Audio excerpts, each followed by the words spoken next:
Nang huminto ako sa pulang ilaw ng traffic light, nakita ko ang anak kong babae na nagpapalimos. Binibilang ang mga barya habang buhat-buhat ang kanyang sanggol. Tinanong ko siya, nasaan ang kotse at bahay na binili natin para sayo? Sumagot siya na kinuha ng asawa niya at ng biyenan niyang babae ang kotse. Kinuha rin ang lahat ng pera niya. Pinalaya siya sa bahay at ginagamit pang banta na agawin din ang anak niya. Sinabi ko lang sa kanya, huwag kang mag-alala, ako na ang bahala rito. Pero bago tayo magsimula, huwag kalimutang mag-like sa video na ito at mag-subscribe sa channel. Manatili hanggang dulo ng kwento ko at i-comment mo kung saang lungsod ka nanonood para malaman ko kung hanggang saan umabot ang kwento ko. Noong hapon na iyon, nagmamaneho ako mag-isa. Hindi matiis ang init, pero wala akong ganang buksan ang aircon. Minsan kailangan ko ng oras na mag-isa para hindi sumabog ang ulo ko sa walang hanggang problema sa bahay at trabaho. 66 anyos na ako. Pero gusto ko pa ring magmaneho mag-isa kapag malapit lang ang pupuntahan. Pauwi na ako galing sa hospital. Hindi dahil malubha ang sakit ko. Routine check-up lang. Sinabi ng doktor na tumataas ang blood pressure ko kapag sobrang nagagalit ako. At tumataas talaga. Kamakailan lang. Puro dahilan ng galit ang buhay ko. Huminto ako sa traffic light sa malaking intersection. Traffic tulad ng dati. Ang mga motor ay nakikipagsiksikan sa lahat ng direksyon. Walang tigil ang ingay ng mga busina. Tiningnan ko ang oasan, tiningnan ang unahan, at doon ko nakita ang isang taong nagbigay ng malaking sakit sa dibdib ko. Isang payat na babae, gusgusin ang buhok, marumi at luma ang damit, nakayapak ang paa. May dala siyang sanggol sa baby carrier sa harap. Mainit na mainit ang itsura ng bata. Namumula ang pisngi. Lumalakad siya mula kotse patungo sa kotse. Nakalahad ang kamay, tumatanggap ng barya na mabilis niyang binibilang. Hindi kalmadong pagbibilang iyon, kundi desperado, para bang ang bawat barya ang magdedesisyon ng buhay niya. Sa isang sandali, naisip ko, kawawa naman. Pero nang mas malinaw kong makita ang mukha niya nang yumuko siya, nakilala ko siya. Si Maria, ang anak ko. Walang pag-alinlangan, binaba ko ang bintana. Lumabas ang boses ko bago pa nakapag-isip ang utak ko kung ano ang nangyayari. Maria. Lumingon siya. Nanlaki ang mga mata niya. Pero hindi dahil sa gulat na makita ako, kundi sa takot. Takot na parang nahuli sa kahiyahiyang gawain. Mabilis niyang tinakpan ang mukha ng kamay, pero huli na. Hindi ako makagalaw sa loob ng ilang segundo. Tinitigan ko lang siya. Nakita ko ang matatalim niyang cheekbones. Nanginginig ang mga kamay. Nakita ko ang sanggol sa carrier. Si Ana, ang apo ko. Walang lakas na nakasandal ang ulo nito. Maria, pumasok ka agad. Sabi ko habang binubuksan ang pinto ng passenger seat. Nagalangan siya sandali at umiling. Papa, dito lang muna. Pinutol ko siya. Mas malakas kaysa sa balak ko ang boses ko. Pumasok ka. Pula pa rin ang ilaw. Nagsimula ng magbusina ang mga driver sa likod. Sa wakas, binuksan ni Maria ang pinto at umupo. Mahigpit na yakap-yakap si Ana. Pagkapasok niya, ibinaba niya ang ulo. Hawak pa rin niya ang mga barya at narinig ko ang mahinang kalantog ng metal. Binaba ko ang bintana para hindi marinig ang ingay sa labas. Mabigat ang paghinga ko. Maria, anong ginagawa mo? Tanong ko. Mahina ang boses ko, pero halo ng galit at takot ang nararamdaman ko. Hindi agad sumagot si Maria, hinahaplos lang ang mukha ni Ana. Mahinang umiyak ang sanggol na parang hindi komportable. Nilunok ko ang laway para pigilan ang pagsabog, pero may tanong na malakas na tumitibok sa ulo ko. Tanong na nagpapagulo sa buong mundo. Tiningnan ko si Maria ng pahapyaw at tinanong, nasaan ang kotse at bahay na binili natin para sayo? Isinara ni Maria ang mga mata sandali. Nagsimulang manginig ang mukha niya. Sinubukan niyang ngumiti, pero naging malungkot na malungkot iyon. Papa, sabi niya na paos ang boses, wala na. Naramdaman kong umakyat ang dugo sa ulo ko. Anong ibig mong sabihin? Nakapangalan sa iyo ang bahay, nakapangalan sa iyo ang kotse. Pinigilan ni Maria ang hininga at pagkatapos ay binigkas ang mga salitang parang mga patalim. Si Jose at ang nanay niyang si Lucia. Natigil siya habang nilulunok ang luha. Kinuha nila ang kotse, kinuha ang pera ko. Pinalayas ako sa bahay at binantaan na agawin din si Ana. Natulala ako. Ang pangalang iyon ay parang nakakapaso sa tenga ko. Si Jose Reyes, ang asawa niya, ang lalaking dumating sa bahay namin na maayos ang damit, magalang, para bang alam na alam niya ang sasabihin. Si Lucia, ang biyenan niya, na may matamis na ngiti, pero laging nakakapuna ang mga mata. Tinitigan ko si Maria. Pinalayas kayo. Asawa ka niya. Nanay ka ni Ana. Mabilis na tumango si Maria habang tumutulo ang luha.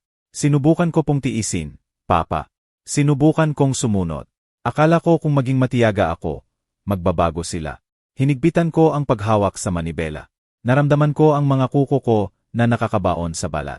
Kung ganon, bakit ka napunta sa kalye? Tanong ko. Mas mahina na ang boses ko. Natatakot ako sa sagot. Tumingin si Maria sa baba, sa mga barya sa kamay niya. Pagkatapos sa mga paa niyang nakayapak, para bang ngayon lang niya napansin kung gaano siya kawawa. Kasi wala akong pera, Papa. Sabi niya na halos bulong. Kinuha nila lahat. Sabi ni Jose na kailangang pamahalaan ang pera ko para gumana ang tahanan. Ibinigay ko dahil nagtitiwala ako sa kanya. Sabi ni Lucia na normal iyon, na kailangang suportahan ng asawa ang mister. Umiling ako. At ang bahay. Brusko na pinunasan ni Maria ang ilong. Hindi ko maintindihan, Papa. Noong una, pinapapirma lang nila ako ng ganito-ganyan. Sabi nila, para sa mga papeles lang. Si Miguel din ang nagpipilit. Nakukumbinsi ako. Si Miguel Reyes, ang kapatid ni Jose, ang laging nangangasiwa ng mga dokumento. Naramdaman kong sumuka sa tiyan. Nagpatuloy si Maria, paos ang boses. Sa huli, tinanong ko ang kotse. Sabi nila ginagamit lang nila pansamantala. Tinanong ko ang pera para sa gastusin. Sabi ni Lucia na gastadora ako. Nagprotesta ako. Nagalit si Jos. Gusto kong umalis. Pinigilan nila ako. Dinala ko si Ana. Sabi ni Jose na kung alis ako, siya ang mananatili kay Ana. Nanginginig ang boses niya. Sabi niya wala akong karapatan. Pinigilan ko ang hininga. Masikip ang dibdib ko, pero pinilit kong manatiling matino. Tahimik na umiyak si Maria ng ilang segundo, at sa wakas ay nagsalita na parang pagod na sa buhay. Ngayon, natutulog ako sa ilalim ng maduming tulay, Papa. Sabi niya habang pinipigilan ang iyak. Naglilimos lang ako para makabili ng gatas. Minsan sobrang init kay Ana. Malamig ang gabi. Natatakot ako. Natatakot ako na kunin nila siya. Pula pa rin ang ilaw, pero parang huminto ang mundo. Tiningnan ko si Maria, pagkatapos si Ana na nakapikit ang mga mata. Gusto kong sumigaw, gusto kong sumabog, pero alam kong kung magkagulo ako ngayon, lalong masisira si Maria. Dahan-dahang itinaas ko ang kamay at hinaplos ang gusgusin na buhok ni Maria. Bakit hindi mo ako tinawagan? Umiling si Maria habang lalong umiyak. Nahihiya ako, Papa. Natatakot ako. Hawak nila ang cellphone ko. Sabi nila kung magkwento ako sa'yo, sasaktan ka rin nila. Nilunok ko lahat ng emosyon na malapit ng sumabog. Dahan-dahang tumango, pinipigilan ang panginginig ng kamay. Tinitigan ko siya, pagkatapos tiningnan ang daan at muli sa kanya. Huwag kang mag-alala, sabi ko ng dahan-dahan pero matatag. Ako na ang bahala rito. Nang maging berde ang ilaw, dahan-dahan akong umusad. Hindi agad ako bumilis. Nakayuko pa rin ang ulo ni Maria at nagsisimula ng mag-alog si Ana. Mahina pero nakakadurog ang iyak ng sanggol. Gusto kong dalhin sila agad sa bahay.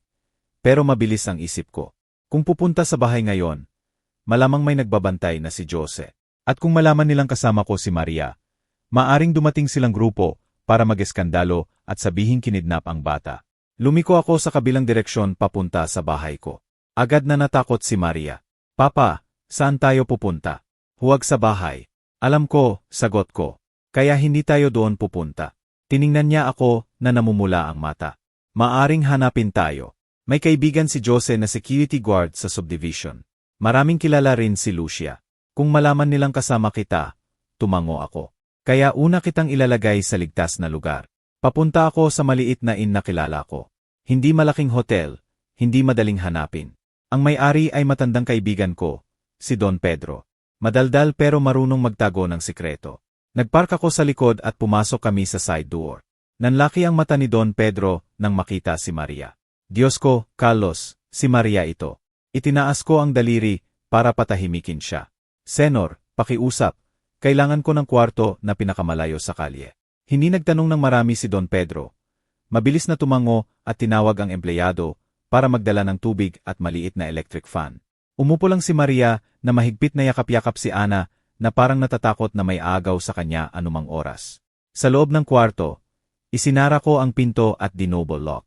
Doon ko lang nagawang huminga ng malalim. Una kong titingnan si Ana, sabi ko.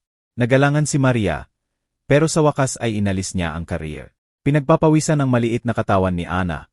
Mainit na mainit. Hindi ako doktor, Pero alam kong kailangan ng gatas at malamig na lugar ang ganitong sanggol. Hindi usok ng kotse at mainit na aspalto. Binuksan ko ang bag ko, kinuha ang bottled water ko, tissue at tinawag si Don Pedro sa telepono ng kwarto.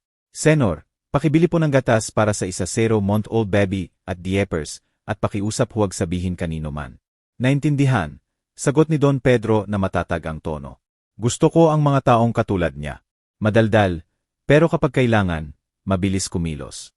Nakayuko pa rin si Maria. Umupo ako sa harap niya. Maria, mas mahina na ang boses ko ngayon.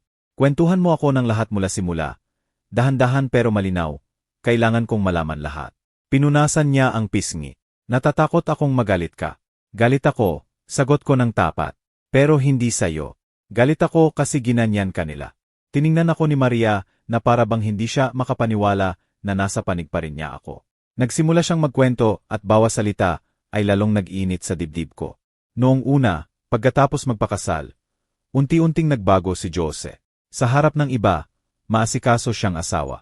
Sa family gatherings, siya ang pinakamagalang, pinakaedukado. Pero sa bahay, nagsimulang kontrolin ang maliliit na bagay. Kailangang magpaalam si Maria kung lalabas. Kailangang magpaalam para bumili ng kahit ano. Akala ko normal lang, sabi ni Maria. Maliit ang boses niya. Akala ko baka protective lang. Pagkatapos, mas lalong nakialam si Lucia. Malapit lang ang tirahan nila.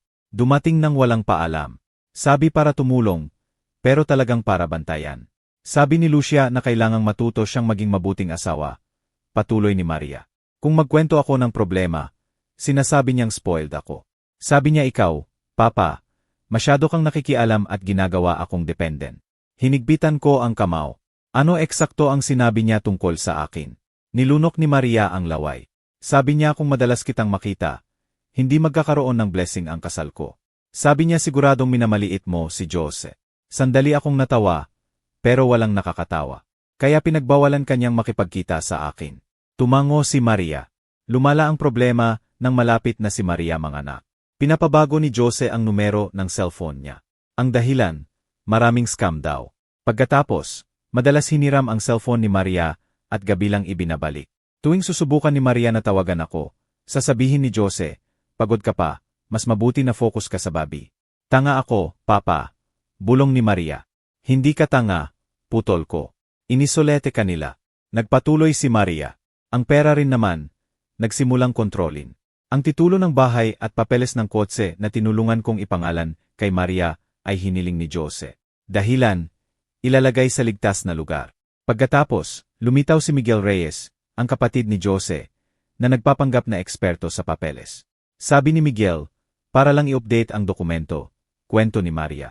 Pinapapirma ako ng maraming papeles. Mabilis sila. Kakapanganak ko lang, Papa. Pagod na. Pagod ako. Umiyak si Ana.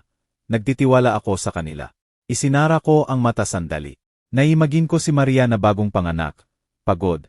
Nakatuon sa sanggol. At dalawang lalaki at isang matandang babae na nakatayo sa ibabaw niya. Mabilis na nagsasalita. Ginagawang masama ang pakiramdam niya kapag nagtatanong. Pagkatapos manganak kay Ana, malinaw na ang mga banta. Tuwing magrereklamo si Maria tungkol sa pera para sa gastusin na lalong nababawasan, agad natataasan ng boses ni Jose. Sabi niya, wala kang kinikita. Ang pera sa bahay na ito galing sa akin. Quote ni Maria na may kapaitan si Jose. Kahit malaking bahagi galing sa ipon ko rin, Papa, at sa ibinigay mo sa akin. Malalim akong nagbuntong hininga. Kailan ka pinalayas? Ibinaba ni Maria ang ulo, habang mas mahigpit na niyakap si Ana. 2 linggo na ang nakalipas. Kwento niya na noong araw na iyon. Nagmatigas siya na humingi ng sariling cellphone dahil gusto niya mag-video call sa akin. Agad na nagalit si Jose. Lalong nagudyok si Lucia. Sinabing ungrateful daw si Maria na sumuway sa asawa. Nakatayo si Miguel sa pinto na parang bantay. Sabi kong pupunta sa bahay mo, Papa, kwento ni Maria. Sabi ni Jose na kung alis ako kasama si Ana, agawin niya at hindi na ako makikita pa ng anak ko. Tinitigan ko siya. Eksakto niyang sinabi iyan. Tumango si Maria. Tumulo uli ang luha. Natatakot ako, Papa. Parang may malaking kapangyarihan sila. Sabi ni Lucia, maraming kilala siya sa munisipyo. Sabi ni Miguel madaling baguhin ang papeles ng bata kung gusto nila. Pinigilan ko ang hininga para manatiling kalmado. Sa wakas, sinubukan ko pa ring umalis, patuloy ni Maria. Maliit na bag lang dala ko na may damit ni Ana at kaunting pera. Pero sa pinto ng bahay, hinila ni Jose ang bag ko. Tinulak ako ni Miguel. Natumba ako. Malakas umiyak si Ana. Nagpanik ako. Nahulog ang pera ko kung saan. Sabi lang nila umalis ako kung gusto, pero kailangang maiwan si Ana. Namumula ang mata ko, pero pinigilan ko. Hinaplos ni Maria ang pasa sa braso niya na natakpan noon. Tumakbo ako, Papa. Walang cellphone, walang pera. Natatakot akong pupunta sa bahay mo dahil baka sinusundan ako. Natulog muna ako sa kalye. Kinabukasan, nakilala ko ang isang batang volunteer na si Carla Santos. Dinala niya ako sa ilalim ng tulay. Sabi niya medyo ligtas daw doon, pero madumi pa rin, puno ng tao, maingay. Dahan-dahang tumango ako habang iniisip ang pangalan. Carla Santos, mahalagang testigo. At nagsimula kang maglimos. Tanong ko, tumango si Maria na nahihiya. Wala akong choice. Kailangan ni Ana ng gatas. Hindi bal kung ako ang magutom, pero si Ana. Tumayo ako, lumapit at hinawakan ang kamay ni Maria. Malamig ang kamay niya. Nakinig ka ba? Sabi ko ng matatag. Simula ngayon, tumigil ka ng maglimos. Ligtas ka na dito. Ligtas din si Ana. Ako na ang bahala sa lahat.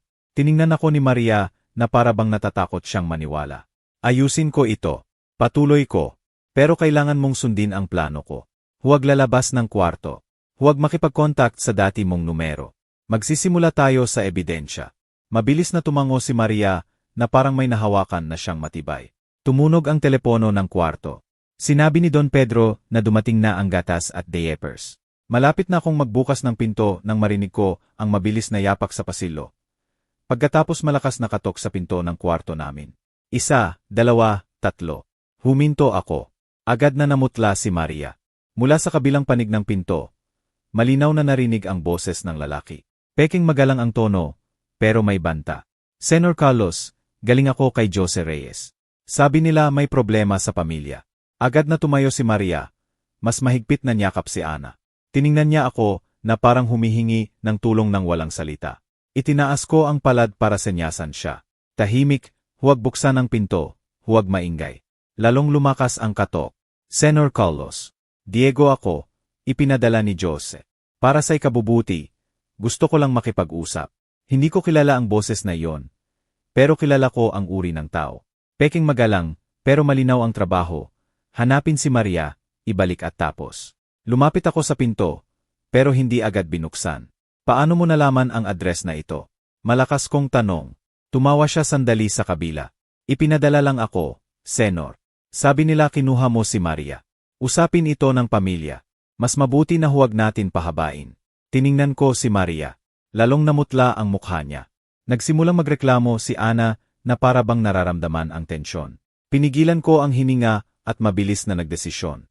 Binuksan ko ang pinto ng kaunti. Sapat lang para ilagay ang katawan ko sa siwang. Nakita ko ang lalaking mga 30 anyos, plansado ang polo, peking ngiti. Agad na sumilip ang mata niya sa loob ng kwarto. Humarang ako para harangan ang view niya. Wala si Maria dito. Sumandal siya para sumilip. Senor, huwag ganon.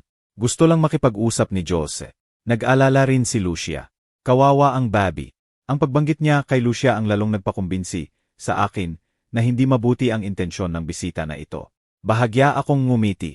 Kung nag-alala sila, hindi nila pinalayas ang isang ina at sanggol sa kalye. Medyo naputol ang ngiti niya. Senor, wala akong alam diyan. Ipinadala lang ako para kunin siya. Kung nandito si Maria, kunin ko na ngayon. Tapos na. Tinitigan ko siya ng mataman.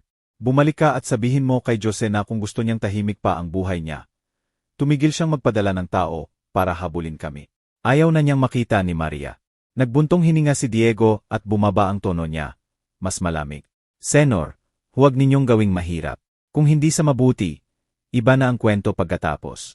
Maaring magsampa ng kaso si Jose na kinuha ni Maria ang bata ng walang pahintulot. Pinigilan ko ang emosyon. Sa isip ko lang iisa. Naglakas loob silang magbanta. Dahan-dahan pero malinaw akong sumagot. Sige, magsampa siya. Pero kung nakatayo ka pa diyan sa harap ng kwarto ko pagkatapos ng 5 minuto, ako muna ang magsasampa ng harassment, banta at coercion. Tinitigan niya ako ng masama. Senor, putol ko. Umalis ka. Dahan-dahan pero matatag kong isinara ang pinto. Pagkatapos dinouble lock. Agad na tinakpan ni Maria ang bibig para pigilan ang iyak. Lumapit ako at inilagay ang kamay sa balikat niya. Nakita mo, hinahanap ka na nila. Nanginginig si Maria. Papa, paano nila nalaman agad? Tiningnan ko ang bintana at muli ang pinto. Sino ang nakakaalam kung sinusundan nila ang kotse natin mula sa traffic light o may nakakita sa atin? Pero ang mahalaga, natatakot sila na nakita mo ako. Kinuha ko ang cellphone ko at agad na tinawagan si Don Pedro. Senor, may tao ba galing sa asawa ng anak ko sa pasilyo? Pakisigurado pong umalis siya. Kung maari, samahan ng lalaking empleyado. Walang gulo. Sagot lang ni Don Pedro. Naintindihan, matatag ang tono. Gusto ko ang mga taong katulad niya. Madaldal, pero kapag kailangan, mabilis kumilos. Mahigpit pa rin nanyakap ni Maria si Ana. Nakita ko ang marurumi niyang kamay. Maikli at basag ang mga kuko. Alam kong matagal siyang nagtiis mag-isa. Lumapit ako ng upuan at umupo sa harap ni Maria. Ngayon pakinggan mo, hindi tayo mananalo kung galit lang ang gagamitin. Kailangan natin ng ebidensya. Naalala mo ba lahat ng kinuha sa'yo? Pera, dokumento, lahat. Pinunasan ni Maria ang mata. Hawak ni Jose ang bank card ko. Sabi niya siya ang magwi-withdraw para sa gastusin sa bahay. Nang humingi akong ibalik, sabi ni Lucia na hindi ako nagtitiwala sa asawa ko. Nakapangalan sa'yo ang card na iyan. Tumango si Maria. At ang dokumento ng bahay. Nagalangan si Maria sandali. May blue folder. Itinatago ni Jose sa kabinet. Ang titulo ng bahay, papeles ng kotse. Huling nakita ko iyon ilang buwan na ang nakalipas. Iyong pinapirma sa iyo pagkapanganak. Ano iyon? Mabilis na umiling si Maria. Walang panahon akong magbasa. Walang tigil ang salita ni Miguel. Sabi niya para lang sa transfer ng datos ng sasakyan at ayusin ang dokumento ng bahay. Pagod na pagod ako, Papa. Umiyak si Ana. Gusto ko lang tumahimik sila. Dahan-dahang huminga ako. Malinaw ang layunin ni Miguel. Siya ang tagapag-ayos ng maruruming gawain. Mas malinaw ang layunin ni Jose. Gusto niyang kontrolin lahat. Ang layunin ni Lucia, kasakiman at gutom sa kapangyarihan. Para sa mga tulad ni Lucia, ang manugang ay hindi tao, asset lang.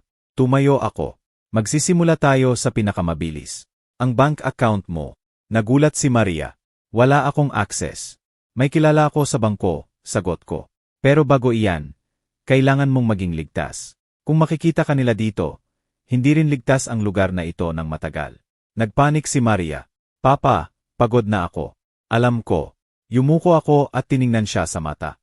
Kaya ngayon, sasama ka sa akin, pero hindi sa bahay ko. Pupunta tayo sa mas ligtas na lugar at simula ngayong gabi, hindi ka maaaring magpakita kahit saan. Nilunok ni Maria ang laway. Parang magtatago. Hindi pagtatago, sabi ko. Hakbang paatras para makabigay ng malakas na suntok. Mahinang kumatok si Don Pedro. Binuksan ko ng kaunti. Umalis na, bulong niya. Pero hindi ako sigurado kung malayo na talaga. Tumango ako. Salamat, Senor. Pagkasara ng pinto, agad kong tinawagan ang matagal ko nang hindi tinatawagan. Lumitaw ang pangalan na Tomas Cruz. Tinawagan ko. Mabilis na sumagot si Tomas. Matino ang boses. Senor Carlos. Tomas, kailangan kita, sabi ko ng direkta. Pinalayas ng asawa ang anak kong si Maria. Ninakaw ang ari-arian niya. Binantaan na agawin ang sanggol. Kailangan ko ng ligtas, mabilis at hindi na mababawi na hakbang. May isang segundong katahimikan. Pagkatapos matatag na sumagot si Tomas. Senor, kalmado lang, huwag muna pupunta sa bahay ninyo. Huwag makipag-ugnayan sa kabila. Talalang uli. Kwentuhan mo ako ng dahan-dahan. Kukuha ako ng nota. Tiningnan ako ni Maria. Sa unang pagkakataon, may kaunting pag-asa sa mukha niya. Tinakan ko sandali ang telepono at sinabi kay Maria, ito si Tomas, abogado, hindi madaling malinlang sa drama. Tumango si Maria. Tumulo uli ang luha niya. Pero hindi na puro desperasyon, may ginhawa na. Bumalik ako sa telepono. Isang bagay pa, Tomas, may ipinadala na silang tao para hanapin kami. Isang Diego daw, galing kay Jose. Agad na naging maseryoso si Tomas. Ibig sabihin natatakot sila. Okay, Senor, tandaan ninyo iyan. Simula ngayon, lahat ng komunikasyon na record at kung maaari, hanapin natin ang rastro ng pera. May kilala rin akong investigator, si Daniel Cruz. Makakatulong siya sa pag-track. Isinara ko ang mata sandali. Okay, iyan ang daan. Tiningnan ko si Maria at si Ana. Alam kong hindi matatapos ito ngayon o bukas, pero isang bagay ang sigurado. Hindi ko pababayaang mabuhay sa banta ng mga sakim na tao, ang anak ko, at apo ko. Tiningnan ko si Maria at dahan-dahang sinabi, simula ngayon, hindi ka na biktima na tumatakbo. Ikaw ang testigo at sila ang magbabayad. Noong gabing iyon, lumipat kami, hindi malayo, pero sapat para mawala ang bantay sa amin. Gumamit ako ng ibang kotse ng dating driver ko. Binago ko ang ruta at pinakiusapan si Don Pedro na walang sabihin kung may magtatanong. Nakaupo si Maria sa likod. Natutulog si Ana sa kandungan niya. Pagod na pagod ang mukha ni Maria, pero alerto pa rin ang mata, na parang natatakot na biglang bumukas ang pinto ng sapilitan anumang oras. Pumasok kami sa maliit na bahay ng pinsan kung matagal nang nasa ibang bansa. Hindi maluho, pero ligtas. Ang mga kapitbahay ay hindi tsismoso at walang koneksyon ang address sa akin. Pagkasara ng pinto ng may lock, umupo si Maria sa sahig ng sala. Inilagay niya si Ana sa manipis na kutson na inihanda ko. Hindi ko akalain na matutulog ako sa ganitong lugar. Papa, bulong niya. Yumuko ako sa harap niya. Pansamantala lang. Ang mahalaga, ligtas kayo ni Ana. Tumango si Maria at bigla uli siyang umiyak. Hindi malakas ang iyak niya. Pinipigilan hanggang nanginginig ang katawan. Pakiramdam ko na bigo ako, sabi niya. Pakiramdam ko disappointed ka sa akin. Pinigilan ko ang emosyon. Disappointed ako kay Jose at pamilya niya, hindi sa'yo. Pinunasan ni Maria ang mukha. Natatakot pa rin ako na bukas darating sila. Maaring subukan nila.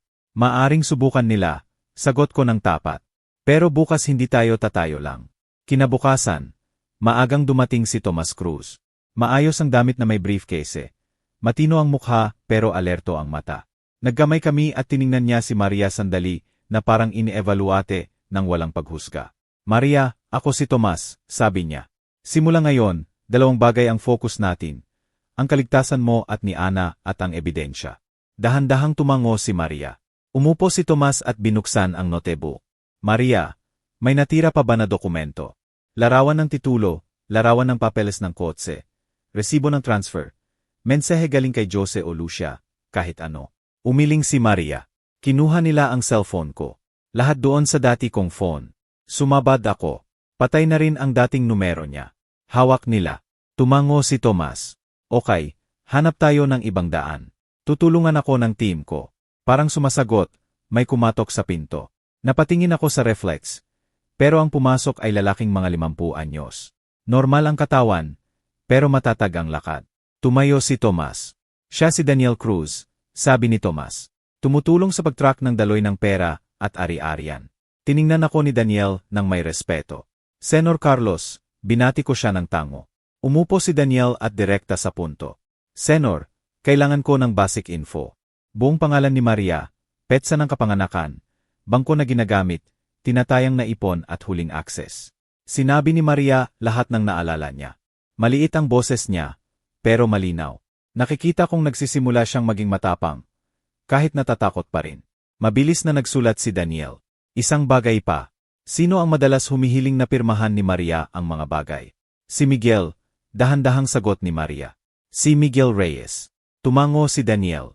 Karaniwan siya ang operator. Tiningnan ko si Daniel. Senor, ayaw kong drama lang ito ng pamilya. Gusto kong magbayad sila. Walang ekspresyon na sumagot si Daniel. Kung sapat ang ebidensya, magbabayad sila. Ilang oras pa lang, walang tigil ang tunog ng cellphone ko. May tawag galing sa hindi kilalang numero. Mensahe galing sa malalayong pinsan. Chat sa family groups na matagal ko nang sinilens. Binuksan ko ang isang mensahe. Pinainit nito ang dugo ko. Senor Carlos, pasensya na. Totoo ba na tumakas si Maria kasama ang bata? Kawawa naman si Jose. Sabi nila emosyonal daw talaga si Maria. Agad kong naintindihan. Nilalaro ni Lucia ang opinyon ng publiko. Binuksan ko ang family group. 12 ng mensahe. May nagsasabing ungrateful daw si Maria. May nagsasabing masyado akong nakikialam. May nagsasabing mas mabuti na ayusin ng maayos. Pagkatapos dumating ang mensahe, galing sa hindi kilalang numero. Maikli pero matulis. Senor Carlos, kung hindi babalik si Maria, magsasampa kami ng kaso. Huwag ninyong pahiyain ang pamilya. Alam kong estilo iyon ni Jose. Peking magalang pero may banta sa loob. Binasa ni Tomas sa ibabaw ng balikat ko at tiningnan ako. Sinusubukan nila. Kung magpanik ka, lalong lumalakas sila. Malalim akong huminga. Hindi ako nagpapanik. Galit ako. Tumango si Tomas. Gamitin mo ang galit na iyan para manatiling focused. Noong hapon na yon dumating ang pangalawang atake. Tumawag si Don Pedro. Punong-puno ng takot ang boses. Carlos, may 2 tao na dumating sa inn. Nagtatanong tungkol kay Maria. Sabi nila pamilya daw. Sabi ko hindi ko alam. Pero nagbanta silang mag-iskandalo. Hinigpitan ko ang kamao. Patuloy pa rin ang paghahanap. Agad na tumayo si Tomas. Don Pedro, isave ninyo ang CCTV footage. Kung magbanta, i-report sa lokal na pulis. Hindi pa tapos nang dumating ang pangatlong atake. Biglang may natanggap na mensahe, si Maria, sa bagong cellphone niya. Bagong numero iyon. Kami lang ni Tomas at Don Pedro ang may alam. Namutla si Maria. Papa, paano nila nalaman? Kinuha ko ang cellphone niya. Galing sa hindi kilalang numero ang mensahe. Akala mo ba makakapagtago ka? Pera iyan ng asawa mo. Kung hindi ka babalik, maghanda kang mawalan ng batang iyan. Agad na niyakap ni Maria si Ana na parang may agaw sa kanya ngayong sandali. Nagising si Ana at nagsimulang umiyak. Hinaplos ko ang ulo ng apo ko at tiningnan si Maria. Nakikita mo, hindi balik sa mabuti ang gusto nila. Gusto nila ang kapangyarihan. Tiningnan ni Tomas ang screen. Lalong naging seryoso ang mukha niya. Bagong numero ay maaring na-leak galing sa may access sa data o galing sa malapit. Pero malinaw na banta ito. I-save natin. Dahan-dahang tumayo si Daniel. Senor, may initial info na ako. Mabilis akong lumingon. Ano? Binuksan ni Daniel ang cellphone niya at ipinakita ang notes. May suspicious transactions sa account ni Maria nitong nakaraang buwan. Regular ang pattern, malalaki ang halaga at ang destinasyon ay third-party account na konektado sa kooperatiba malapit kay Lucia. Tinakpan ni Maria ang bibig.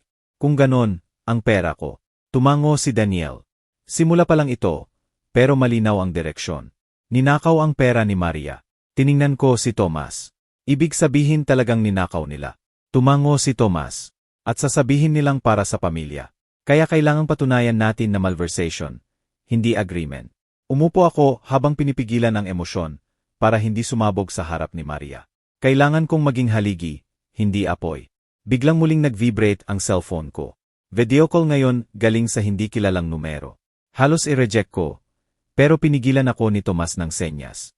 Sagutin mo, pero huwag masyadong magsalita. Sinagot ko. Sa screen, lumitaw si Lucia. Punong-puno ng ngiti ang mukha, pero malamig ang mata. Sa likod niya, nakita ko sandali ang sala ng bahay ni Maria, ang bahay na tinulungan kong punan. Senor Carlos, matamis pero matulis ang boses ni Lucia. Sa wakas nakakausap kita. Gusto ko lang bumalik ang apo ko. Hindi stable si Maria. Hindi mo dapat pinapalala ang sitwasyon. Tiningnan ko siya ng walang ngiti. Apo mo rin ang apo ko. Bahagya siyang natawa. Kaya mas mabuti na ibalik natin para mapalaki si Ana sa tamang lugar. Si Maria ngayon naglilibot-libot. Hindi tama na lumaki ang bata ng ganon. Mainit ang ulo ko, pero pinigilan ko. Nagpatuloy si Lucia sa matamis na tono. Kung matigas ka, huwag kaming sisihin kung gagamit kami ng paraan. Si Jose ang legitimate husband. Malinaw ang karapatan niya. Pagkatapos medyo gumalaw ang screen. Nakita ko si Jose na nakatayo sa likod ni Lucia. Bahagya siyang ngumingiti sa bibig. Dahan-dahan na nagsalita si Jose sa kamera. Para bang nagninegosyate ng bilihan. Senor Carlos, ibalik mo si Maria. Kung hindi, bukas magsasampa ako ng opisyal na kaso at pagkatapos noon, huwag kang magulat kung wala na si Ana kay Maria. Isinara ko ang video call nang hindi nagsasalita ng marami. Nanginginig ang kamay ko. Pero hindi sa takot, sa galit na umabot na sa limit. Tiningnan ako ni Maria mula sa sofa. Mahinang umiiyak pa rin si Ana sa kandungan niya. Seryoso sila, Papa. Pausang boses niya. Tiningnan ko silang dalawa. Seryoso, kaya kailangan maseryoso tayo. Agad na gumalaw si Tomas. Senor, ang bantang iyan hindi natin sinasagot ng emosyon. I-save natin. Maaring ebidensya iyan. Tumango si Daniel. Karaniwan ginagamit nila iyan para pilitin bumalik ang biktima. Tiningnan ko silang dalawa. Ayaw kong bumalik si Maria. Gusto kong bumagsak sila. Tiningnan ako ni Tomas. Kung gusto mong bumagsak sila, kailangan natin ng confession at malinis na astro ng pera. Mayroon na tayong ebidensya ng banta. Ngayon hanapin natin ang ebidensya ng malversation ng ari-arian. Tumayo ako. Naglakad-lakad sandali. Pinipilit na lamigin ang utak. Ano ang pinakamabilis na hakbang? Binuksan ni Tomas ang notes niya. Una, kailangang ligtas at hindi magpapakita si Maria. Pangalawa, kailangan natin na hayagan nilang aminin na sa kanila ang kotse. bahay at pera ni Maria. Kung aminin nila, lalong lumalakas iyon. Mahinang pinunasan ni Maria. Hindi nila aminin kung maghihinala sila.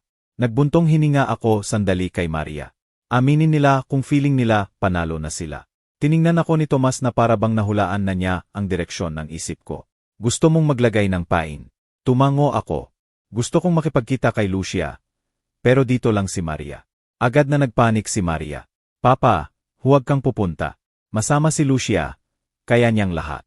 Hinawakan ko ang kamay ni Maria. Pakinggan mo, ako ang makikipagkita, hindi ikaw. Nakakaya ka niya kasi mag-isa ka noon.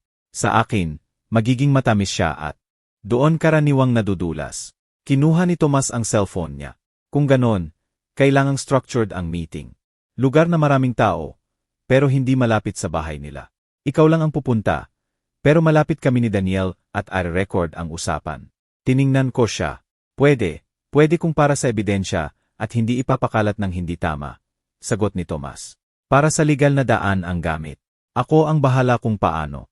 Idinagdag ni Daniel, kung magagawa mong pakiramdam kay Lucia na tungkol ito sa pera. Madaling madulas ang sakim kapag narinig ang salitang kompensasyon. Dahan-dahang tumango ako. Malinaw ang motibo ni Lucia, pera at kapangyarihan. Ang motibo ni Jose, control at pride.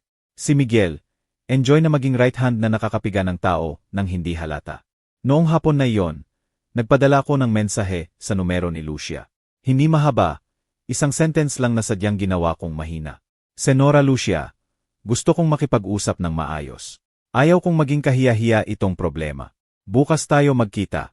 Ikaw ang mag-decide ng lugar. Mabilis na dumating ang sagot niya. Para bang hinihintay niya na sumuko ako. Okay, Senor Carlos, bukas alas negatibo, 11 sa CAF malapit sa Main Avenue. Isasama ko si Jose para malinaw. Binasa ko ang mensahe at tiningnan si Tomas. Isasama niya si Jose. Tumango si Tomas. Mabuti. Kung mas maraming nagsasalita, mas maraming maaring malabas. Noong gabing iyon, halos hindi nakatulog si Maria. Madalas siyang bumangon para tingnan si Ana. Pagkatapos tingnan ang pinto na parang natatakot na may pumasok ng sapilitan. Sinadya kong manatili sa sala. Nakaupo malapit sa pinto para makita niyang nandito ako. Pakiramdam ko masama, Papa. Bulong niya ng malapit ng mag-umaga. Kailangan nating marating ito dahil sa akin. Tiningnan ko siya. Anak kita. Kung bumagsak ka, babagsak din ako. Ang pagkakaiba, may lakas pa ako para bumangon at hilahin ka. Sa umaga, inihanda ni Tomas lahat. Tinuruan niya ako kung paano magsalita. Huwag umatake, huwag munang magbintang, pukawin ang confession. Sabi ni Daniel na maghahanap siya ng posisyon para makamasid ng hindi napapansin. Bago ako umalis, tinawagan ko si Carla Santos. Nakuha ko ang numero niya kay Maria. Naalala niyang hiniram niya sandali ang cellphone ni Carla. Sumagot si Carla. Bata pa pero matatag ang boses. Hello, Carla. Ako si Carlos, tatay ni Maria. Salamat sa pagtulong sa anak ko. Nagulat si Carla at mabilis na sumagot. Senor, hindi ko kayang makita lang ang Bobby ng ganon. Kakailanganin kita mamaya bilang testigo sa kondisyon ni Maria nang nasa ilalim siya ng tulay. Sabi ko, hindi ngayon, pero kapag kailangan. Seryoso agad na sumagot si Carla. Handa na ako, Senor. Alas negatibo, 11 pumasok ako sa CAF. Simple pero maayos ang damit ko. Ayaw kong magmukhang pupunta sa away. Pero ayaw ko ring magmukhang mahina. Nakaupo na si Lucia na may mamahaling bag at mukhang malungkot na peking itsura. Nakaupo si Jose sa tabi niya. Manipis ang ngiti niya tulad kahapon sa screen.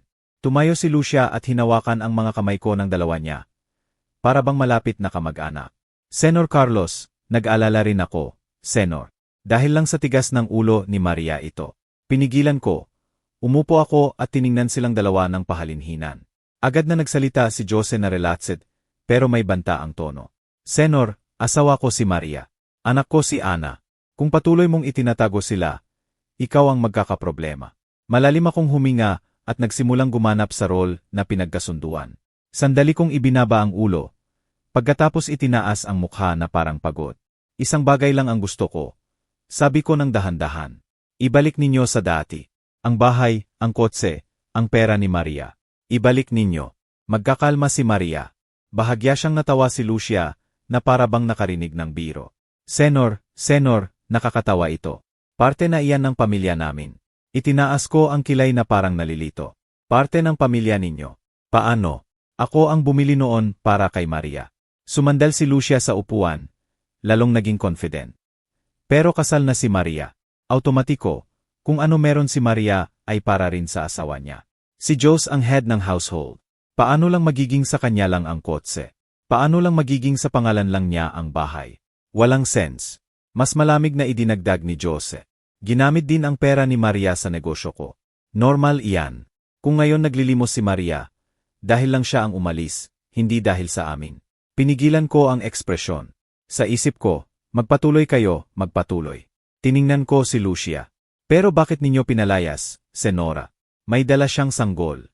Kinaway-kaway ni Lucia ang kamay na may mukha na nakakainsulto. Sobrang dramatic siya. Tinuturuan ko lang siya. Kung gusto niya ang bata, kami na ang bahala. Hindi stable si Maria, naglilibot, emosyonal. Hindi sumusunod. Tumango si Jose. Kung gusto bumalik ni Maria, madali, mag-sorry lang, ibalik si Ana at ikaw. Senor, huwag makialam. Tungkol sa bahay at kotse, pag-usapan natin mamaya. Kung gusto mo ng kompensasyon, kalkulahin natin. Lumabas ang salitang kompensasyon, at halos ngumiti ako, dahil talagang transaksyon ang tingin nila sa anak ko. Ibinaba ko ang ulo na parang may luha. Kung ganon, talaga pong kinuha ninyo lahat iyan. Walang remorse na tumango si Lucia. Kinuha hindi ang tamang salita. Senor, karapatan iyan ng pamilya. Manugang si Maria. Dapat alam niya ang lugar niya. Dahan-dahang tumango ako na parang talunan. Kahit sa isip ko nakarecord na lahat. Nang tumayo ako para magpaalam, nag-vibrate ang cellphone ko. Dumating ang mensahe galing sa hindi kilalang numero. Pero may pangalan sa baba. Philip Santos. Sinabi ni Tomas noon na kilala niya ang batang journalist na makakatulong kapag panahon na. Isang linya lang ang mensahe niya na nagpabagsak ng puso ko sa sahig. Senor, may video ni Maria na naglilimos na nagiging viral. Ang kwento, estapadora daw si Maria at ikaw ang nag-utos. Lumabas ako ng CAF na parang kalmado ang hakbang. Pero gulo ang loob ng ulo ko.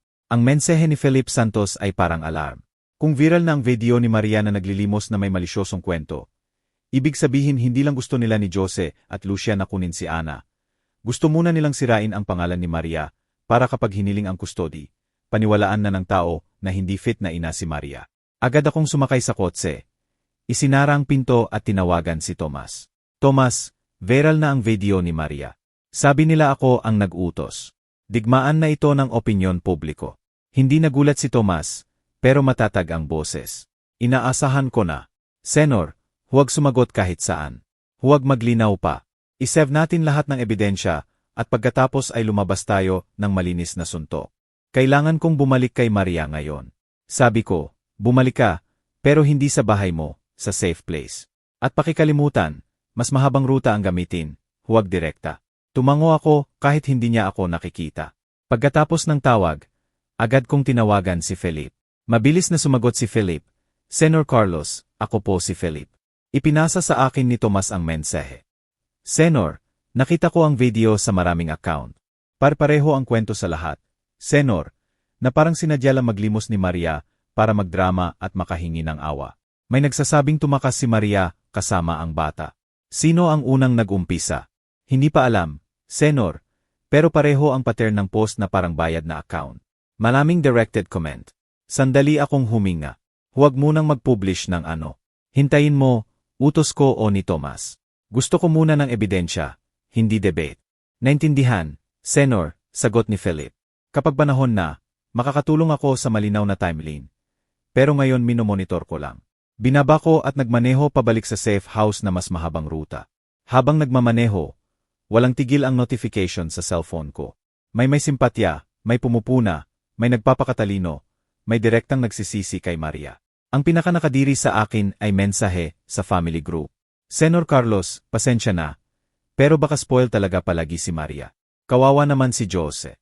Gusto kong sumagot, pero pinigilan ko. Tama si Tomas. Kung sasali ako sa away ngayon, bibigyan ko sila ng entablado. Pagdating ko sa safe house, nakita kong nakaupo si Maria sa sahig malapit sa kutson ni Ana. Hawak ang cellphone, namutla ang mukha. Papa, dahan-dahang nagsalita. Nakita ko ang video. Sabi nila estapadora ako. Yumuko ako sa harap niya. Pakinggan mo, naglimos ka. Fuck iyan. Pero ang dahilan ang pinipilipit nila at tama ang dahilan natin. Natatakot ako, bulong ni Maria. Kung maniwala ang tao sa kanila, maaring kunin nila si Ana.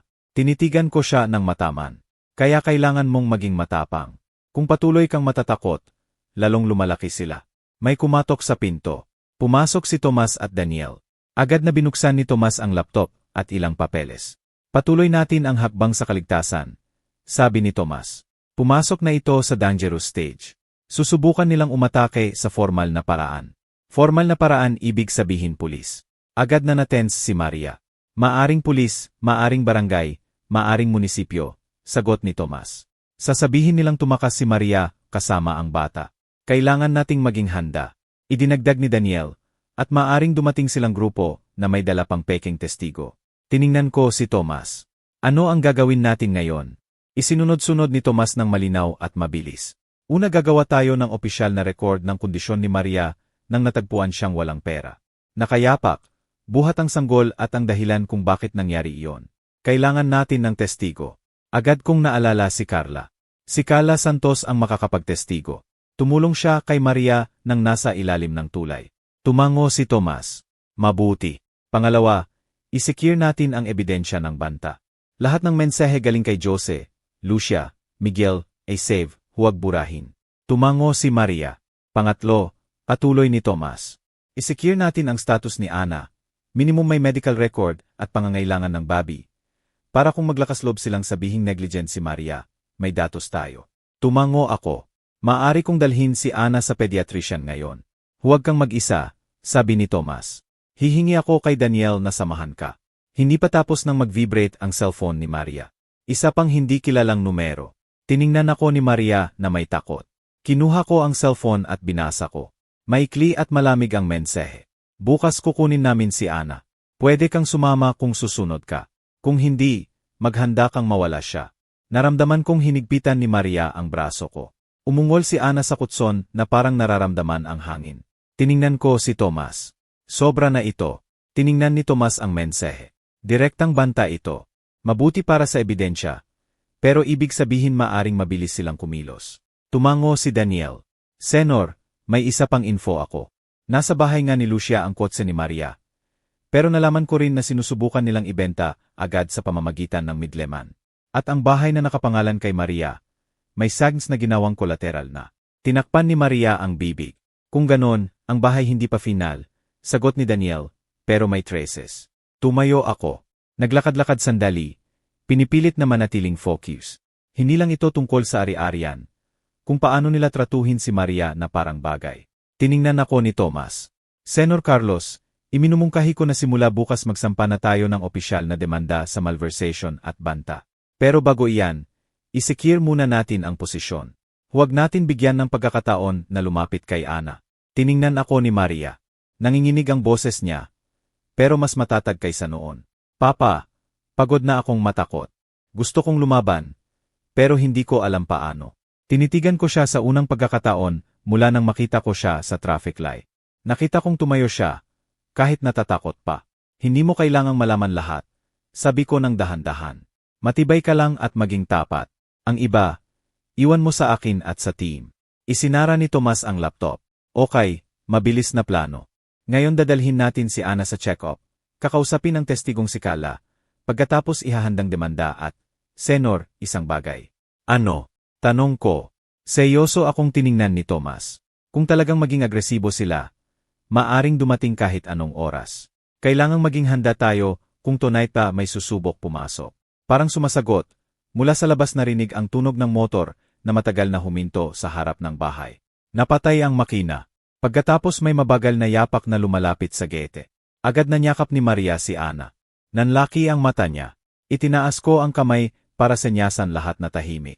At sa gitna ng katahimikan narinig ang boses ng lalaki mula sa labas. Dahan-dahan pero malinaw. Maria, si Miguel ako. Buksan mo ang pinto. Makipag-usap tayo ng maayos. Pinigilan ko ang hininga. Mahigpit na niyakap ni Maria si Ana hanggang matigas ang katawan niya. Nagsenya si Tomas ng kamay. Huwag kayong gumalaw. Dahan-dahang tumayo si Daniel. Kinuha ang cellphone at binuksan ang voice recorder ng walang ingay. Sa labas, muling narinig ang boses ni Miguel, mas malapit sa gate. Maria, buksan mo. Gusto ko lang makipag-usap. Kung gawin ninyong eskandalo ito, si Maria rin ang matatalo. Maaring magsampa ng kaso si Jose. Sabihing kinuha ni Maria ang bata nang walang pahintulot ng tatay. Lumapit ako sa maliit na bintana nang hindi binubuksan ng malaki ang kurtina. Nakita ko ang silawete ni Miguel sa labas. Nakatayo, relaxed, pero hawak ang cellphone ang isang kamay. Tinitingnan-tingnan ang paligid na para bang sinisigurong tama ang bahay. Bulong ni Tomas, "Senor, huwag kayong lumabas, ako ang makikipag-usap." Dahan-dahan akong umiling.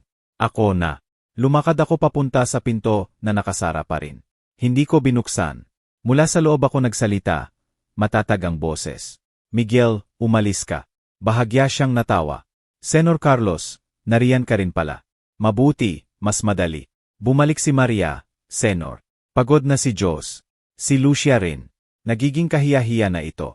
Pinigilan ko ang emosyon. Ang nakakahiya ay nang pinalayas ninyo si Maria kasama ang sanggol. Akala mo ba hindi ko alam? Nagbuntong hininga si Miguel na parang nagpapanggap na mature.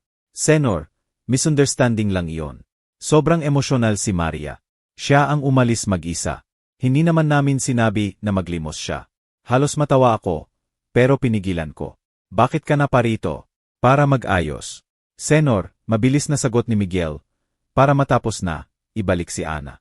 Pagkatapos tungkol sa bahay at kotse, ayusin natin. Hindi masama si Jose, alam naman ninyo, may rules ang isang tahanan." Biglang nagsalita si Daniel mula sa likod ko. Plain pero matulis ang boses. "Anong rules?" "Rules ng pagkuha ng pera sa tao, pagkuha ng kotse at pagbabanta na kukunin ang anak." Tahimik sandali si Miguel. Pagkatapos mas malamig ang boses. "Sino iyan?" Sagot ko, "Hindi mo kailangang malaman." Lumapit si Miguel sa pinto. Mas malakas ang pressure sa boses. "Senor Carlos, nang maayos akong nakipag-usap. Pero kung magiging mahirap kayo, maaari rin akong maging mahirap. Maaari akong magdala ng tao. Maaari akong magsampa muna ng kaso. Magsasampa na kinuha ninyo si Ana nang walang pahintulot ng tatay niya. Sa halip, mga matatanda na kayo, mas mabuti na huwag masyadong makialam." Hinigpitan ko ang ngipin. "Umalis ka." Bahagya siyang dumura sa gilid. Hindi direkta, parang may insultong gesture. Pagkatapos lumayo ang yapak niya. Umikot ang motor at nawala. Pagtahimik, bumagsak na umupo si Maria. Parang hinihingal. "Natatakot ako, Papa," sabi niya ng mahina. Yumuko ako habang hinahawakan ang balikat niya. Normal ang takot, pero simula ngayon ginagamit natin ang takot na iyan para maging mas maingat, hindi para sumuko. Itinaas ni Tomas ang cellphone niya. Nakarecord ko na. Aminado lang si Miguel na sila ang mag-aayos ng bahay at kotse at inulit ang banta ng kaso. At pinakamahalaga, alam na nila ang bahay na ito. Ibig sabihin, hindi na rin ligtas ang lugar na ito ng matagal. Tiningnan ko silang dalawa. Pagod na akong maglipatan. Gusto kong tapusin ito. Nagbuntong hininga si Tomas at pagkatapos malinaw na nagsalita, na parang gumagawa ng hagdan. "Kung gusto mong tapusin, simula ngayon papasok tayo sa stage ng pagsuntok." Tiningnan ni Maria si Tomas, namumula ang mata, pero may maliit na spark. "Ano ang stage ng pagsuntok?" Binuksan ni Tomas ang folder. "Una, magsasampa tayo ng opisyal na demanda. Malversation ng ari-arian, pirma sa ilalim ng coercion, banta na agawin ang menor de edad. Isasampa natin na may malinis na timeline." Tumango ako. "Gawin mo." Pangalawa, patuloy ni Tomas. "Magpapadala tayo ng demand letter at request ng sequestration ng ari-arian. Minimum magpapadala tayo ng senyales na pinag-agawan ang bahay at kotse. Mahihirapan silang ibenta agad." Idinagdag ni Daniel, "Maari ko ring hanapin ang midleman na ginagamit nila sa pagbenta ng kotse. Karaniwan may rastro." Tiningnan ko si Maria. "Handa ka na ba?" Nilunok ni Maria ang laway. "Handa na ako, Papa.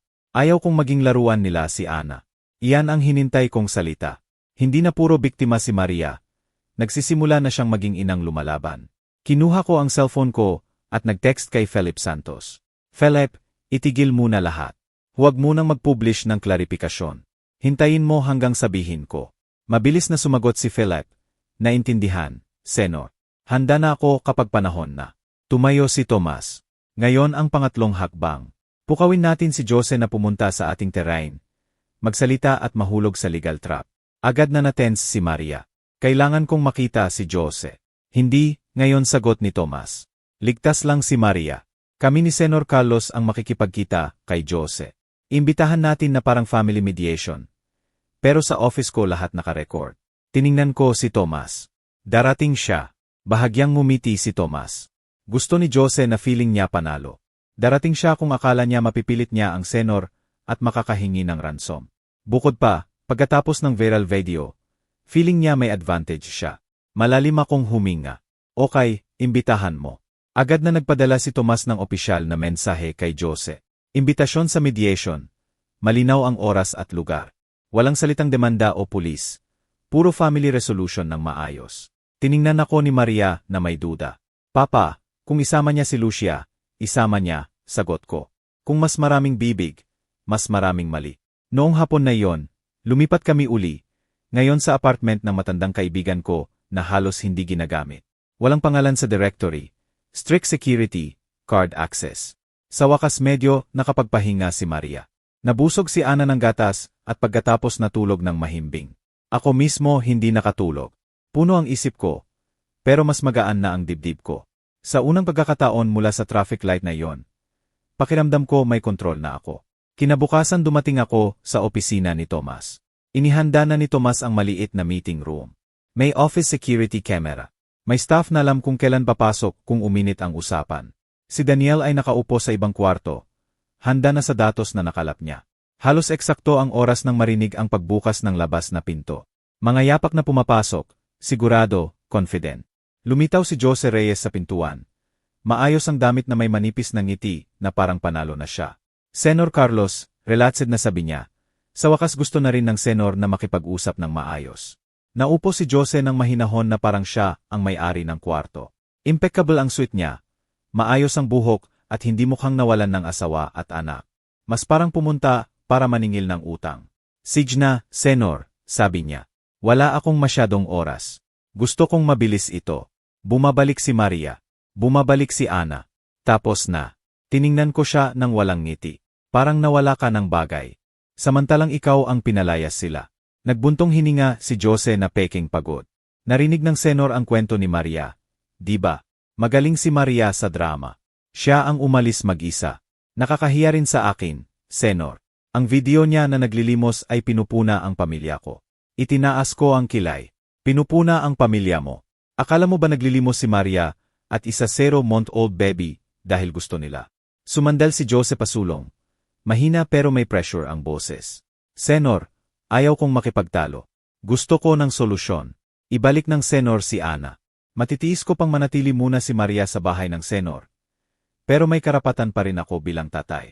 Si Tomas Cruz, na hanggang noon tahimik lang, sa wakas nagsalita. Jose, dumating ka rito para sa mediation. Pero kailangan kong ipaliwanag na lahat ng sinasabi mo naka-record. Bahagya siyang ngumiti. Sage, lisensyado. Walang takot ako. Legitimate husband ako. Malalim akong huminga at pagkatapos direkta na sa punto. Tanong ko ng direkta. Isa lang ang tinatanong ko. Ang kotse ni Maria na nakapangalan kay Maria, nasaan? Walang ekspresyon na tiningnan ako ni Jose. Ginagamit ng pamilya. Pamilya pa rin ang kotse, senor. Ang bahay na nakapangalan kay Maria. Muling tanong ko. Umiling si Jose sa balikat. Pamilya rin ang bahay. Asawa ko na si Maria. Pinigilan ko ang emosyon para manatiling maayos. Ang pera ni Maria na regular mong wini-withdraw sa account niya. Para saan? Bahagya siyang natawa. Para sa negosyo, senor, para gumana ang ekonomiya. Normal lang na pamahalaan ng asawa. Tinitigan siya ni Tomas ng mataman. Jose, sabi mo pamahalaan. Pero may written consent ba galing kay Maria? May malinaw na agreement. Kinaway-kaway ni Jose ang kamay. Para saan pa ang papeles, lisensyado, tahanan ito. Tiningnan ko si Jose at pagkatapos kinuha ang cellphone ko. Naalala mo ba ang sinabi ni Lucia kahapon sa CAF? Biglang tumahimik si Jose. Mabilis gumalaw ang mata niya na parang naghahanap ng labasan. Pinindot ko ang play at pinatugtog ang recording. Malinaw na narinig ang boses ni Lucia nang hindi ko na kailangang magpaliwanag pa. Tungkol sa kotse at bahay, na karapatan ng pamilya. Tungkol sa kung kailangan ang bata, na kami na ang bahala. Tungkol sa hindi stable si Maria. Hindi mahaba ang recording, pero sapat para baguhin ang atmosfera ng kwarto. Itinuwid ni Jose ang katawan.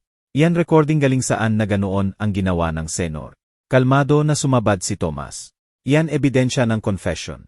At hindi lang iyan. Tumango si Tomas sa pinto. Pumasok si Daniel Cruz, na may makapal na folder. Tiningnan ni Jose si Daniel na may inis, na para bang ngayon lang niya napansin na hindi ordinary ang meeting na ito. Binuksan ni Daniel ang folder at inilagay ang ilang papel sa mesa. Jose, ito ang pattern ng transfer sa account ni Maria. Regular, malalaki ang halaga at ang destinasyon ay third-party account na konektado sa kooperatiba na kilala ni Lucia. Ito ang trace. Sarkastiko pero walang laman na natawa si Jose. Kasinungalingan iyan. Maaring si Maria mismo ang nag-transfer. Agad na idinagdag ni Tomas. Walang access si Maria sa cellphone at bank card sa ilang panahon. May testigo, may mensahe ng banta at may chat mo na pinapapakinggan si Maria o agawin mo si Ana. Pinindot ko ang screen at ipinakita ang mensahe ng banta kahapon. Tiningnan niyon ni Jose at mabilis na iniwas ang tingin. Emosyon lang iyan. Exaggerated ninyo. Lumapit ako ng kaunti. Mahina pero matulis ang boses ko. Ang emosyon mo ang nagpatulog sa anak ko sa ilalim ng tulay. Ang emosyon mo ang nagpainit sa apo ko sa kalye. Ngayon sabi mo exaggerated kami. Hinigpitan ni Jose ang ngipin. Senor Carlos, huwag kang lumampas. Kung patuloy kayo niyan, maaari kong kunin si Ana sa opisyal na paraan. Agad na tumayo rin si Tomas. Tahimik pa rin ang boses, pero matatag. Isa pang banta. Okay, nakarecord din yan. Tiningnan ni Jose ang paligid na para bang ngayon lang niya napansin na wala siyang kakampi sa kwartong iyon. Itinuro niya ako. Akala ng senor panalo siya dahil may pera at abogado. Lumapit ako ng isang hakbang. Panalo ako dahil sakim ka. Hinigpitan ni Jose ang ngipin at pagkatapos binigkas ang huling parirala na akala niya makakakulong sa akin. Hinifit na ina si Maria. Naglimos siya. Ebidensya iyan. Dahan-dahang tumango ako. Ebidensya iyan na inapi siya hanggang wala na siyang natira. Binuksan ni Tomas ang isa pang folder.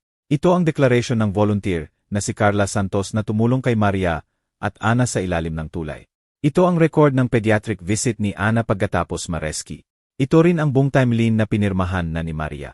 Mukhang natalo si Jose. Bumilis ang hininga niya. Matagal ko siyang tinitigan at pagkatapos sinabi, simula ngayon wala ka ng hawak. Ang kotse, ang bahay, ang pera at pinakamahalaga, wala ka ng Ana. Hinigpitan ni Jose ang kamao. Hindi ninyo kaya. Matatag na putol ni Tomas. Kaya namin at gagawin namin. Tiningnan ako ni Jose na may pamumula ng mata at mas mapanlinlang na boses. Senor, maari tayong magkasundo. Bigyan ng kompensasyon ang senor. Mag-withdraw ako. Halos matawa ako. Kung ganon, totoo pala. Mula pa noon, pera at ari-arian lang ang nakita mo kay Maria nang pakasalan mo siya. Binuka ni Jose ang bibig. Pero walang lumabas na salita. Malalim akong huminga at pagkatapos tinapos. Tomas, proceed. Tumango si Tomas. Ngayon isasampa ang demanda. Ipadadala ang demand letter. Isasampa ang request ng sequestration ng ari-arian at lahat ng banta nila. Kasama ang kay Miguel, ilalagay. Mukhang gustong umatek si Jose. Pero bumukas ang pinto at tumasok ang staff ng opisina na nakatayo ng tahimik. Nilunok ni Jose ang galit at itinuro ako na may pamumula ng mata. Magsisisi kayo, sabi niya. Matamlay akong tiningnan siya. Ikaw ang magsisisi. Dahil akala mo mag-isa lang si Maria. Mabilis na lumabas si Jose, hindi na relaxed ngayon, at nang maisara ang pinto naramdaman ko ang bagay na matagal ko nang nawala. Control. Tiningnan ko si Tomas at Daniel. Ngayon turn ninyo na maramdaman ang takot. Pagkatapos ng meeting na iyon, hindi agad naging tahimik ang buhay namin, pero malinaw na ang direksyon. Ngayon kami ang may kontrol. Mabilis na gumalaw si Tomas. Isinampa ang opisyal na demanda. Ipinadala ang demand letter.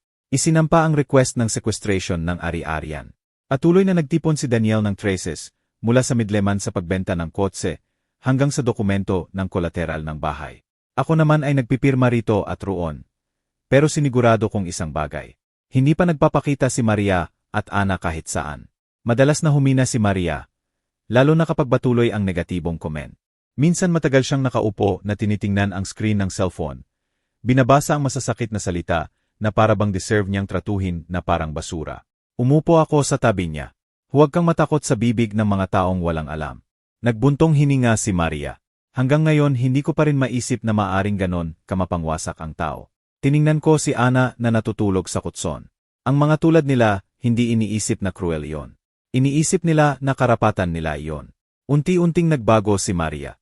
Nagsimulang maagang bumangon, Hindi lang para kay Ana, kundi para sa sarili niya. Pumunta siya sa therapy sessions na inirekomenda ni Tomas. Nagsimulang magkwento ng buong detalye ng timeline nang hindi tumitigil sa gitna dahil sa takot. Natutunan niya uli ang bagay na nakalimutan niya noon, na may karapatan siyang mamuhay ng ligtas.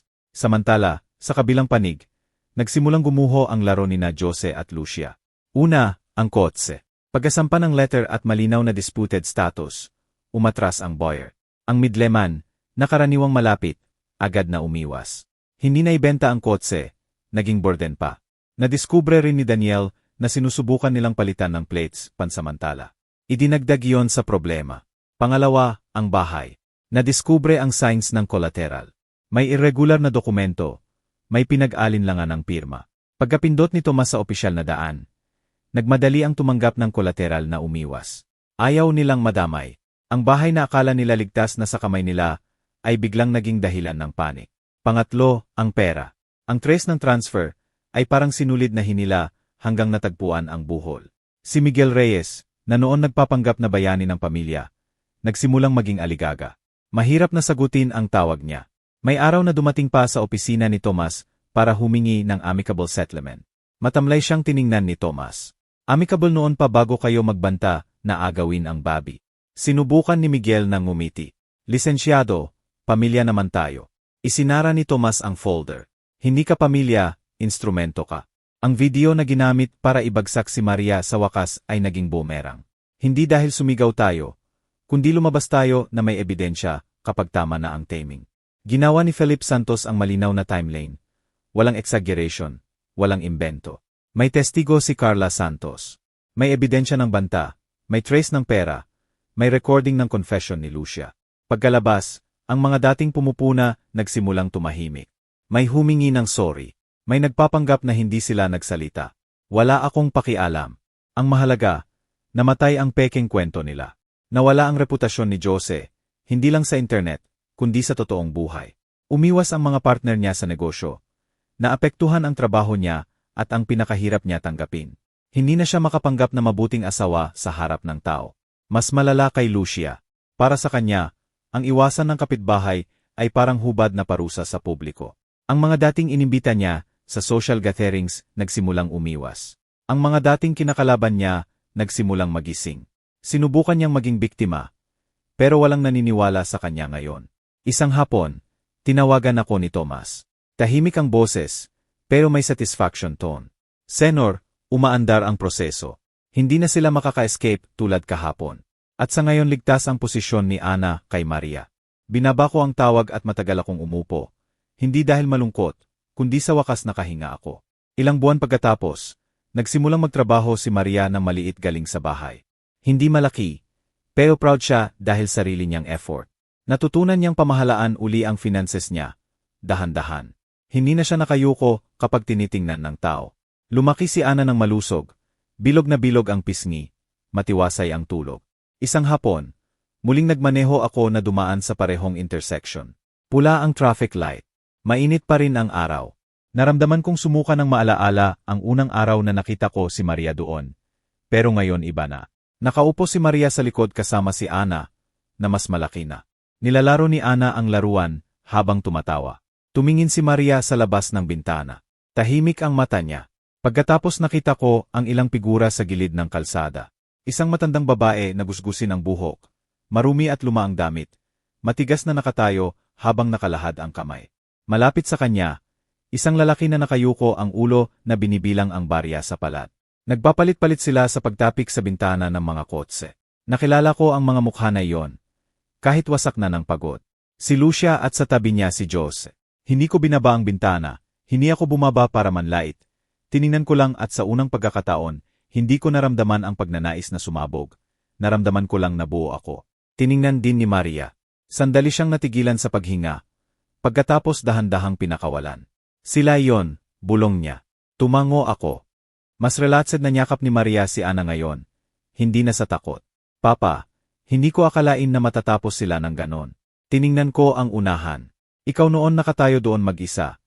Ngayon hindi ka na mag-isa. Sa wakas nararamdaman na nila ang ginawa nila.